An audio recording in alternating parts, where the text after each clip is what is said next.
the cold open. It's 4 minutes of me talking about therapy and the air conditioning. Malware is a non-technical look at the tech news of the week. This is a podcast where we learn together about everything from crypto to AI to whatever comes next in tech. I'm Natasha Hoskins. I'm Dina Burke. And this is Boys Club. Wait, is it just Boys Club? It's just Boys Club. The Boys Club podcast? No. Just Boys Club. Hey, how's it going? It's going good. It's hot as fuck here. So I have to close the windows too when we're recording a podcast.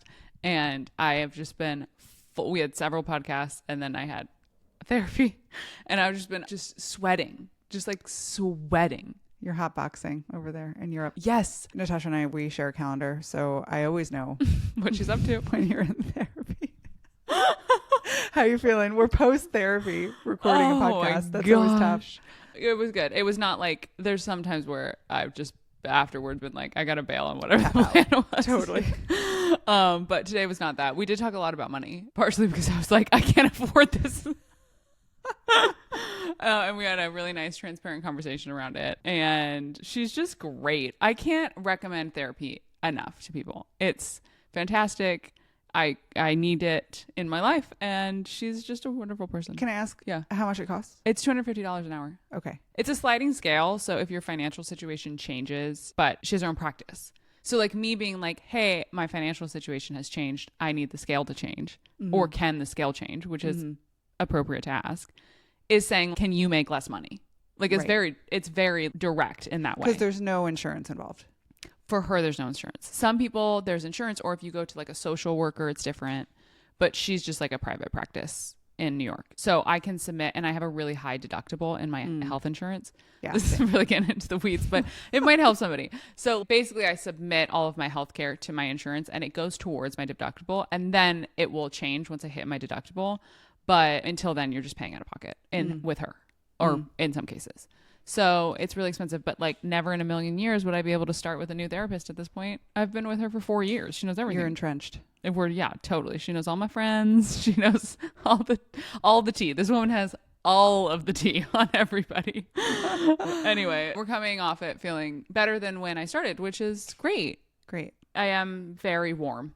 And you know me, I don't do well, and I love air conditioning. The first thing when Natasha comes to visit me in Nashville, Tennessee, the first thing she does goes and turns on the air conditioning. My husband and I are like, our Florida gal has arrived. I'm so sorry. She's with us now. It's great. It's just, you really need air conditioning. I really need air conditioning. I love hot weather. I love the New York City summer. I am happy to be sweating on the platform steps and like running around the city, just your makeup melting off. I think it's hot. Like I'm like, this is sexy. The city is alive. But as soon as I am home, we're pumping that AC. We're bumping it. Yeah. That's actually what the Charlie XCX song is about for me. It's going to be 69 degrees in my home at all times because I just don't want to be hot when I'm in my home. I just don't. Yeah. And Europeans they just sweat it out like crazy people. And you do that too, actually. You will just sit there and you will work and you will just be sweating. And I'm just like, how is that possible? My mom is Brazilian, as you know, and she has a real aversion to air conditioning. Just culturally, or like something about like old Brazilian ladies. And she's not like, not to call her an old Brazilian ladies, but like there's a cultural difference. Okay. And she, just didn't grow up with it. And so now, and also like always complains about it whenever it's on. And so I think I've absorbed some of that. And so. But not when I'm in town. Not when Natasha's in town. No, we gotta pump the AC. Okay, should we get into it? We should get into it. This is Malware. This is our Friday podcast where we talk about tech, emerging tech news from the week, and have a great time and shoot the shit. There was a really nice Warpcast. I don't even know. I'm not really on there. Did you see it? That some guy said the nicest thing about us. I need to respond to it. But did you see that? I did. Yeah, it was really nice. So nice. So, So some people are listening and enjoying it. You might too, listener. No, but seriously, thank you for listening. And also, if you could give wherever it is that you listen to this podcast a rating, ideally a good rating, and subscribe on Spotify. Both of those things help us considerably. So please do that. Please do that. And if you leave a negative review, at least make it funny because we screenshot them and post them. We won't dox you, but we will post it. So just make it good because then it's content for us. Totally. You know? Totally. So a couple stories to share. The first one that we're going to lead with here is talking about crypto and the upcoming presidential election. There were two really big media moments that happened this past week that relate to this idea of crypto influencing the upcoming election that I want to talk to you about. The first one was the All In podcast with Trump. I know that I can see you have seen my notes and you know that this No, I didn't look at your notes. I didn't look at your notes today. Okay. No, I'm just laughing at the memes of, I don't know the All In guys, but the one guy who like seems like maybe he's the main guy. Do you know him? I must admit, I don't listen to All In, so I don't know the guys and the personalities. So okay, there was just a meme format that was going around because he looked really stupid. He had like big glasses on. He just looked like he was like trying to play a part, and people were not having it. In the interview with Trump. Yeah, in the interview with Trump, yeah. And also his video quality was awful. And I'm like, you're literally a billionaire. Get a DSLR and fire it up. This is a important interview for you. I missed the meme cycle around. There's a meme cycle around. I wish I knew his name, but he's the main guy, and his PFP on Twitter is him in college, I think. He looks nothing like that now. And so then people were also like sort of memeing that. And it was like brutal. Me in the office, or like you versus yourself, basically. Like okay. Looking really bad, or looking really like faux professional, or looking like messy. Okay, because he was trying to look smart when he was interviewing Donald Trump. He was trying to look smart. Yeah. Okay. And he put on his glasses. And he put on some glasses, and his screen was really dirty, and it was like, it wasn't working. What are we doing? It was a miss. Yeah, it was a miss.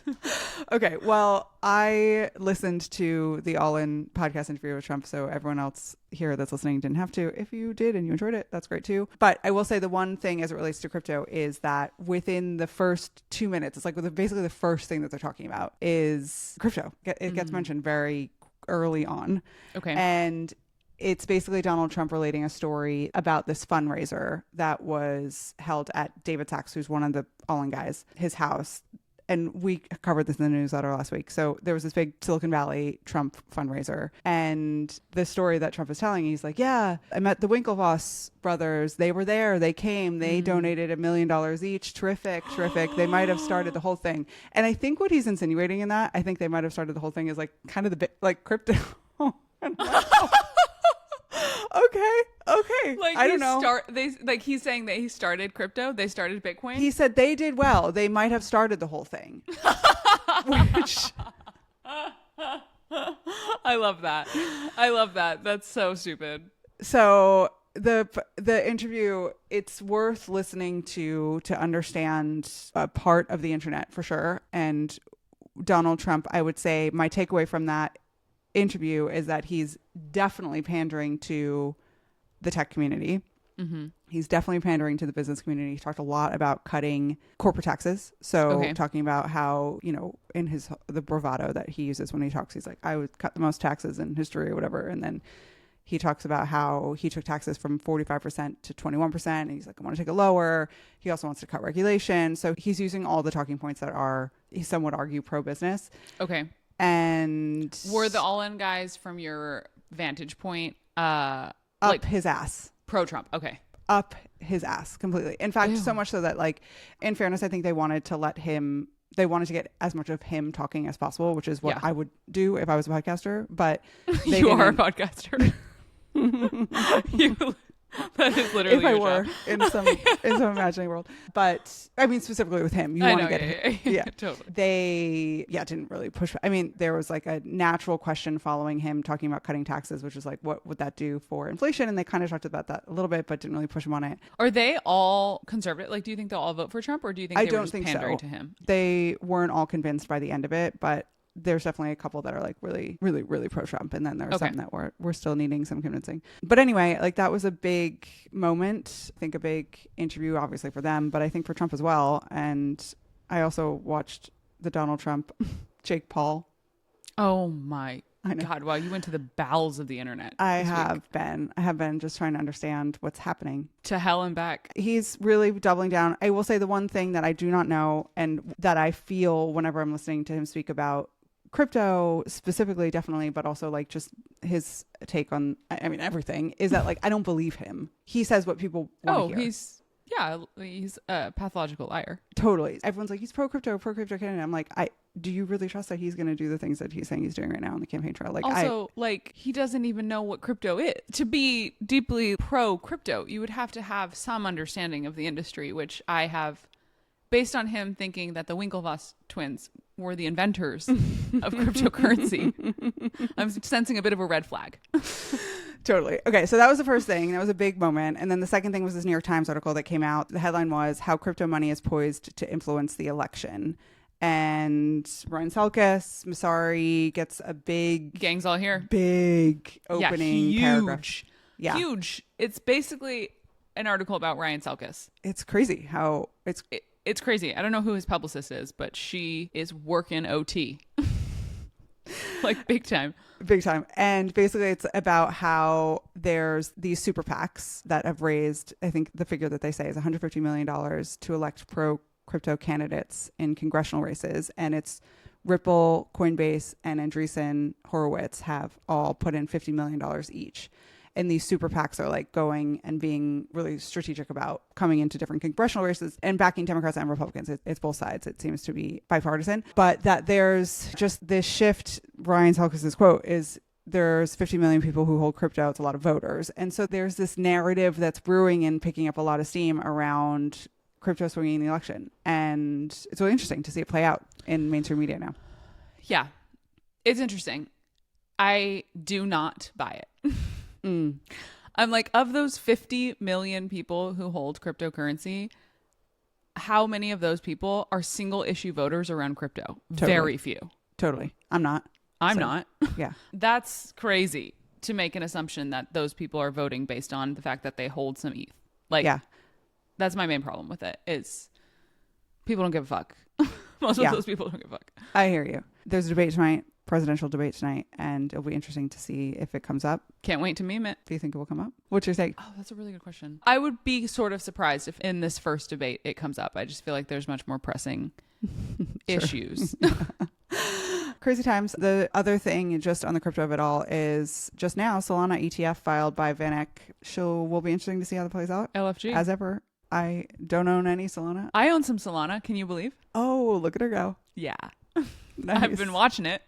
It's not really moved. It's kind of in the same spot when I bought it. It's like up and down and up and down. I'm like, okay, I really thought this was going to be like my whale moment. And bought it, of course, like way too late. The top, yeah. Always. I am a top signal. 100% I am a top signal. So, but that's exciting. That's really exciting. Yeah. Next segment here. I know it's something you're going to be excited to talk about. Hotels. Oh my gosh. My alma mater industry.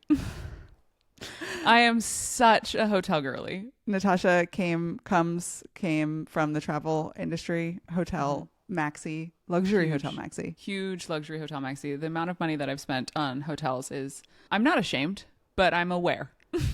I mean, I think it's like when you're thinking about your life and things that bring you immense joy and pleasure, that's what you spend on. And then you don't spend on as much on other things. I don't know, other things. Yeah. I'm not a big shopper. I don't spend a lot of money on clothes, but I will drop some cash for a nice hotel. Yeah. And I know them.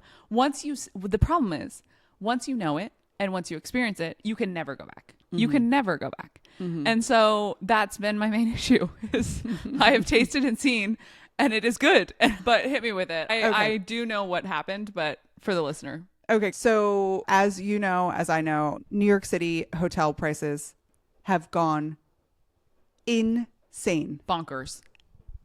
Crazy prices. When I was still working in travel a few years ago, post-COVID, every year over year, prices for hotels in New York City were going up 25 to 35% every year, which is crazy. Like that means that a hotel that was like $400 a night, don't quote me on the math here, but loosely held. Let's just see it was like $400 a night 2-3 years prior was like a $1,200 a night hotel like 3 years later. And it's the same property. It's the same like nothing. It's the same room. It's the same room. Nothing has changed. It's just demand on that room and what the market will allow.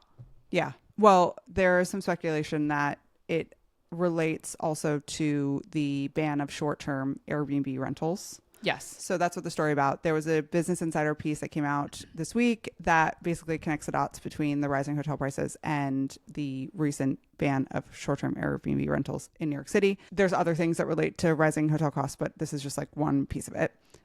Before I get into the story, I want to say that I know very little about housing. A couple weeks ago, we talked to Kyla Scanlon, who's an economist, and that was like the one thing that got her very animated. Yeah. And she was very passionate about housing and the housing crisis and affordable housing. And I also see on my Twitter timeline, like the YIMBYs and the NIMBYs, like always going at it. And so I just want to say I know very little, but in the spirit of this podcast, we're learning together. Mm-hmm. And this is a learning together moment. So New York City last year put some regulation into place that was meant to alleviate the housing shortage and lower rents in New York City, because they were basically like, there's too much of our rental inventory that is being used for Airbnb short-term rentals. Yeah. And if we remove that, then that inventory will shift back to regular rentals, and your rent that I know you're thinking a lot about right now. Every day thinking about that. There won't be as much pressure on it for it to be rising, which my understanding, I don't live in New York City, but my understanding is that insane. Rental prices are insane. I think the average cost of a 1-bedroom in Manhattan in 2024 is $5,200. The average cost. That's insane. That's unlivable. Yeah, totally. I think it's really well intentioned, this regulation. We have this problem that every year seems to be getting worse and worse and worse. And there's this potential cause or partial cause of this problem, which is the Airbnb short-term rental inventory. I appreciate that it is trying, and yet it seems as though that ban went into place last year, and the housing prices, my understanding is that it hasn't changed it at all. And there's been weird other external consequences of this ban, one of which is like insane hotel prices. I love that. Actually, nothing got cheaper. Something got more expensive. Unintended consequences. Totally. Exactly. And I get it. This was a gamble worth making, but it doesn't seem like it's paid off. No. I mean, I think the argument could be like, it hasn't worked yet, and like you have to give it time. But I will say the hotel industry is just like, great.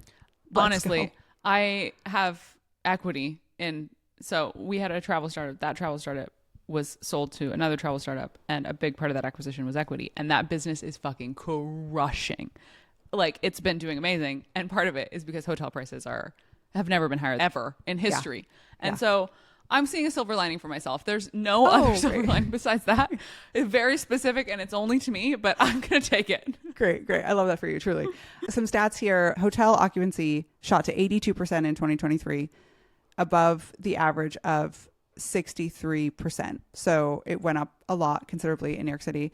And then, your average hotel room costs $300 per night, which is up. It says 8.5% since 2022. But honestly, my feeling is that it's higher than that. Well, also, that's average. If you're looking at actually luxury hotels or 4 to 5 star hotels, that's absolutely inaccurate. I would say to stay at a hotel that I would actually want to stay in New York City, you can't do it for less than $900 a night right now, which is insane. I think you're going to want to cut that. I'm not doing it. Right. I'm not saying I'm doing that, but like the Bowery Hotel is $900 a night. The Bowery Hotel. Yeah. So like, I'm not, the Amman is $4,000 a night. I'm not doing that. That's a crazy thing to do. But Natasha's not staying at a Holiday Inn. I'm not saying, no. The Marriott in Midtown, which I stayed at recently, and I honestly had a great time. No, I booked you at the Kimpton because you were like, I'm doing the Marriott. And I was like, I got you. Don't worry about it. I've got a better option.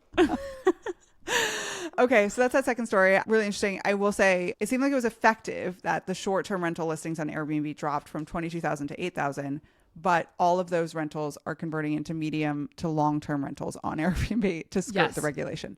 Right.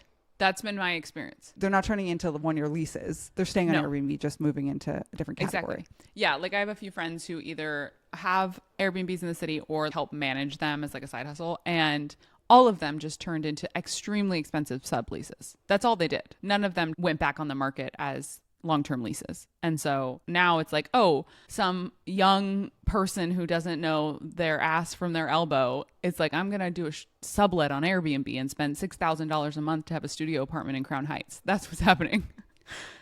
and you hate to see it, but You hate to see it. You hate to see it. Next up here, we're going to talk about Figma. Figma had some big updates this week. What's Figma? Okay, Figma is a sort of easier to use Photoshop. Maybe InDesign, maybe. It's a tool for designers. You love Figma. I love Figma. I build decks in Figma. I am not a Figma expert though. I'm totally clicking around in the dark until I figure it out. If an actual designer saw how I used Figma, they would be horrified. But I get some good stuff done in there and I like it. You seem to really have a skill on it. I will say I've seen Alana, our designer's Figma boards, impeccably organized. Yeah, that's not mine. Mine's like there's like a stray PNG always. And I'm like, wait, I don't know why it's exporting like this. Yeah, it's crazy. It's crazy. Next level. Really got it. I mean, it is her literal job. It's so Figma Config happened this past week. We don't know a lot about it, so it's going to be a pretty short segment here. But essentially, they are releasing all of these new features. There's a bunch of AI features that they're building into it. It seems like it's going to make life a lot easier for a lot of people. One thing is let Figma AI name your layers. I know that naming layers is a big part of graphic design chat. Graphic design is my passion. So anyway, people are really excited about it. And also slides, Figma slides. It's another thing. That oh, really? Oh, here we go. I'm excited. That's going to be huge for me. Yeah. Wow. The one thing that did go viral that I did see, I feel fully briefed on, it was the cringe dancing. Why are they doing that? Why did Canva do that? Why did Figma do that?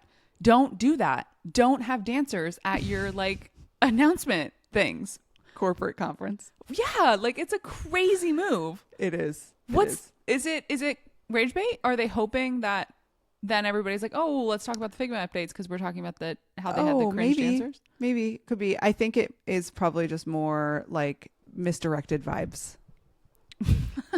You know, like they're trying to cultivate community. Yeah, it's like that format of you have to come in the office for the culture, and then it's like that's the culture. Yeah.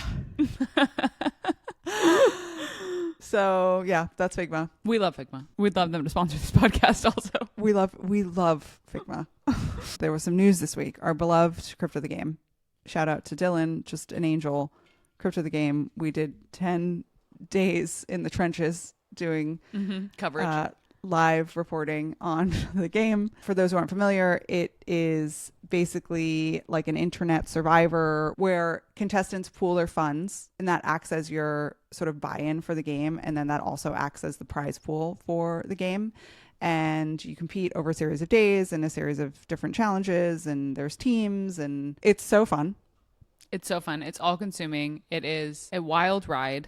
Mm-hmm. And we love that team. We love the work that they've done. We do. And they were recently acquired by Uniswap. So all great stuff from Crypto the Game. They're going to do another season at some point. But this week, the reason why we're talking about it is because MSCHF, also beloved, launched their own Venmo-based internet survivor-ish game. And folks are saying it's a ripoff of Crypto the Game. And I'm curious what you think about it. You're going to put me on the spot. You're going to make me put it on record. My thoughts? I haven't looked into it that much, so I just want to say that first. And I do think there's every world in which the MSCHF team saw Crypto the Game and were like, we can do a version of this. Could we rip off? I think if I were Dylan, I'd be super pissed and be thinking about it all the time, and rightfully so. I'm also just like a big believer in that there's nothing new under the sun. And we're all doing things, and I've met the MSCHF team. I've been in that office, and I'm like, they have literally 400 projects that they're working on at any given time. They have a huge team. There's like 40 people who work there. It's like a clubhouse where they're constantly launching ideas. And I could see that this had been incubated already years ago, and then they saw Crypto the Game and they're like, oh, okay, there's demand for this type of thing. Let's bring it forward, which fucking sucks if you're Dylan and Tyler and the rest of the team there. So Dylan, don't be mad at me. Don't be mad at me for this take. And we're copied all the time. And I'm like, okay, maybe somebody's copying us, or maybe it's just like the zeitgeist and other people, there's energy in the air. And the only way I feel like to not be miserable and feel like everybody's always constantly copying you is to just be like, I copied somebody and I didn't realize it, but like in my, there's nothing new is sort of my take. Yeah. I'm not playing it in solidarity. to the team. Totally in solidarity. I stand with Dylan. I'm with you though. I get that. I think also just comes down to execution. I did see a pretty big prize pot so far, but I'm sure that there's no way it's going to be as fun as Crypto the Game. I don't think it will be as networked as Crypto the Game is. And I think that was actually Miranda's take, so I don't want to take credit for it. But she was like, I think that part of what made Crypto the Game so successful is that crypto Twitter and the crypto community is like really well networked, and we're all on Twitter all the time and following each other and in Telegram groups. And I think you would struggle to get that same sense of continuity or engagement, I think, if you're not tapping into as well of a networked community. I don't know, maybe they have some strategy for that. So it'll be interesting to see it play out. Do you remember how much the prize pot was when I last checked? It was like $105,000, so not nothing. And I think they were taking $10 buy-ins, so more people with a lower buy-in. Yeah. Also will affect engagement, because if you're putting $300 in, you're like, I'm going to play. Totally. But if you put $10 in, you're like, okay, that's 2 coffees or whatever. And I'm really showing my cards with that one. Like, this is how much I spend on therapy. This is how much I would spend on a hotel if I could afford it right now. This is how much my coffee is. Did you see that tweet that went viral a couple weeks ago that was like, this is what it costs to be a well-maintained woman in 2024? No, but I would love to see it, because I was like, oh, I got to go to Sephora. And then I was like, oh, I need $400 to go to Sephora. And I can't do that right now. So I'm going to look like shit for the next 2 months. Yeah. It was itemized, and it was like, you know, the hair salon, the makeup, all the hair removal, waxing. It was itemized, and it pissed a lot of people off because they were like, it doesn't cost that much. And then some women were like, actually, kind of does. We should do it Natasha's itemized budget. I'm actually really frugal. I do feel like I need to just say that. I'm a very frugal person. Totally. You can attest. I'm a budgeter. I budget. Yeah, totally a budgeter. Yeah, okay. Absolutely. One of the things that I saw recently that I loved, and it's fed to me constantly, and I feel like part of it is to reassure me. There's this like British woman, and she's beautiful, and she's like, I get men all the time tell me, you know, what I just love about you is that you're just a natural beauty. You're just a natural beauty. And then she goes through and talks about every single thing that she spends money on. She was like, any woman who looks at me knows that I am not a natural beauty.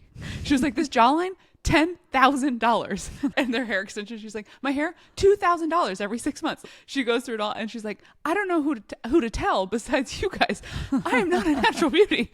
And I just really love it. I was like, that is a woman who loves other women. To be like, no, I'm PSA incorrect. Incorrect That's a amount. girl's girl. Yeah. Exactly. Yeah. I love that. Last story here. I have been trying to talk about this story for 4 days. Okay. And no one will talk about it with me. So you're putting me on the spot. I'm putting you on the spot. We're ending with it here. MIA's tinfoil hat. Have you seen it? I haven't. MIA the musical star.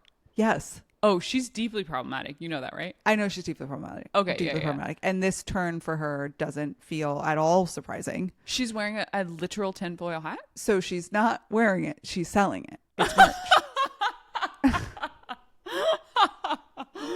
Oh my gosh. And I gotta say, it looks kind of cool. It looks kind of cool. Here, let me get a photo for you. It's like dystopian. It's Mad Max. Okay, futuristic. It's a bucket hat. It's a bucket hat, but it's made out of something called Faraday fabric, which I had to research this. It's a fabric that is constructed from metallic thread, and this part of it I don't care at all about, but the sort of reason for the Faraday fabric is that it blocks Wi-Fi, 4G and 5G signals from reaching your brain. And one of the selling points is that it has 100% brain coverage. So it's just, there's something funny about it. There's something so funny about it. Oh man, I'm dying to know how much it is. Okay, let's see. I would guess $65. At $100. $100? $100. Whoa, that is steep. I know she's super problematic. I'm not endorsing her. I don't believe in it. I don't believe that we need to all be wearing Faraday fabric hats. What if on this podcast episode you came out as like super pro-Trump and also like an anti-vax 5G-er? And everybody's like, whoa, the new format of the podcast really gave us a little bit more service area for Dina's belief system. Oh man. Okay, well, what a fun episode. We covered a lot of ground. A range. We went from luxury hotel to tinfoil hats and back again. And I hope you enjoyed it. Yeah, let us know all the things we got wrong on this podcast. It's always a pleasure to hear. Yeah, there's plenty. Me doing some math midway. What a mistake.